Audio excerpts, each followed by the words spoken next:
வணக்கம் big Boss season 8 இன்றைக்கி ஒரு ப்ரோமோ 3 ரிலீஸ் ஆகிருக்கு.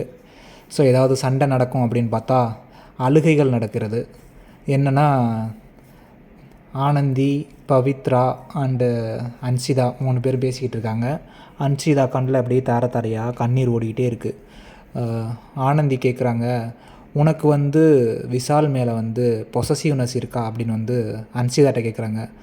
நான் எதுக்கு பொசசிவ்னஸ் பண்ணணும், அந்த மாதிரி ஆனதுனால தான் என் லைஃப் இப்படி ஆகி நான் இங்கே உட்காந்துட்ருக்கேன் அப்படின்னு சொல்கிறாங்க.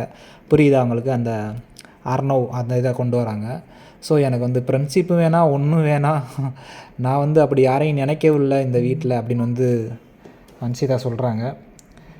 ஆக்சுவலாக என்னென்னா அந்த லவ் பிரச்சனை தாங்க ரொம்ப மோசமாக போயிட்டுருக்கு. அது விஷால் தான் அதை டீல் பண்ணணும். ஆல்ரெடி விஷால் சொன்னது கட் அண்ட் ரைட்டாக முடிச்சுக்கலாம் அப்படின்லாம் சொல்லலை. நேற்று நைட்டு நீங்கள் அந்த விஷால் அண்டு பேர் என்ன தர்ஷிகா அண்டு சாச்சனா பேசிக்கிட்டு இருப்பாங்க பார்த்தீங்களா? அப்போ விஷால்கிட்ட சாச்சனா கேட்கும், என்ன ரொம்ப ஜாலியாக இருக்கா, நான் அந்த 2 பேரையும் வச்சு பேசுகிறது, ஐ மீன் நம்ம விஷால் அண்டு தர்ஷிகாவை வச்சு சாச்சனா பேசுகிறது ரொம்ப ஜாலியாக இருக்கா அப்படின்னு விஷால்கிட்ட சாச்சனா கேட்கும். அது விஷால் சொல்லுவார், எனக்கு ஜாலியாக இருக்குப்பா, நீ எனக்கு ஜாலியாக இருக்குது, ஆனால் நீ பேசுகிறது எனக்கு ஜாலியாக இருக்குது, மித்தவங்க பேசுகிறது தான் எனக்கு கொஞ்சம் எரிச்சலாக வருது, பட் நீ பேசுகிறது எனக்கு ஜாலியாக இருக்குது அப்படிங்கிறதுனா அது என்ன மீனிங் அப்படின்னா என்ன மீனிங் அப்படின்னா அவங்களுக்கு லவ் இருக்குது, வெளியே சொல்லிக்கலாம் அப்படிங்கிறது தான் மீனிங். க்ரஷ் இருக்குன்னே வச்சுக்கலாம், ஓகே, இல்லை க்ரஷ் இருக்குது அப்படின்னு. ஏன்னா இதுக்கு முன்னாடி அவர் தனியாக உட்காந்து 2 பேரும் பேசும்போதே நேற்று லைவில் பார்த்தீங்கன்னா சொல்லியிருப்பார் விஷால், நம்ம 2 பேருக்குள்ள என்ன வேணாலும் இருக்கலாம், அது வெளியே போய் பார்த்துக்கலாம் அப்படின்னா என்ன மீனிங் இது? அந்த மீனிங் தான். ஸோ இடையில அன்ஷிதா எப்படி வந்தாங்க? அன்ஷிதாவுக்கு தேவையில்லாத வேலை, அதனால தான் இவ்வளோ பிரச்சனை. ஆனால் அன்ஷிதாவுக்கு பொசிஷனஸ் இல்லைன்னு எனக்கு தெரியுது, தர்ஷிகாவுக்கு தான் பொசிஷனஸ் இருக்குதுன்னு தெரியுது.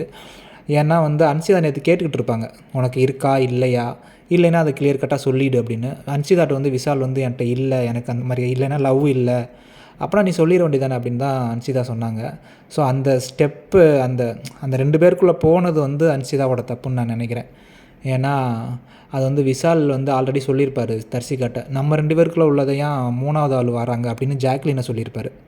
ஸோ இப்போ விஷாலே அன்ஷிதாவை அலோவ் பண்ணுறாரு 3rd பர்சனாக, இவங்க 2 பேர் விஷயத்துக்குள்ளே. அதனால தான் அவ்வளோ பிரச்சனை வந்துச்சு.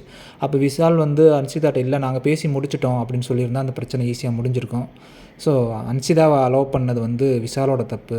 இப்போ அன்ஷிதா அதை எடுத்து தர்ஷிகாட்ட கேட்டிருப்பாங்க போல இருக்குது, அந்த அவன் சத்தியம்லாம் பண்ணி சொல்கிறான் அவன் மேலே அது இல்லை அப்படின்னு. ஸோ அதனால் அன்ஷிதாவுக்கு ஒரு மன வருத்தம், தர்ஷிகாவுக்கு ஒரு மன வருத்தம் அன்ஷிதா மேலே. ஒருவேளை அன்ஷிதா இன்னும் அவன் மேலே விருப்பப்படுறாங்களோ அப்படின்னு தர்ஷிகாவுக்கு ஒரு எண்ணம் வந்துருச்சு. அதனால் அந்த வெளிப்பாடு தான் இன்றைக்குரிய சண்டையாக இருக்கும்னு நான் நினைக்கிறேன். என்னென்னு பார்ப்போம், எபிசோட் பார்த்தா தெரியும். தேங்க்யூ.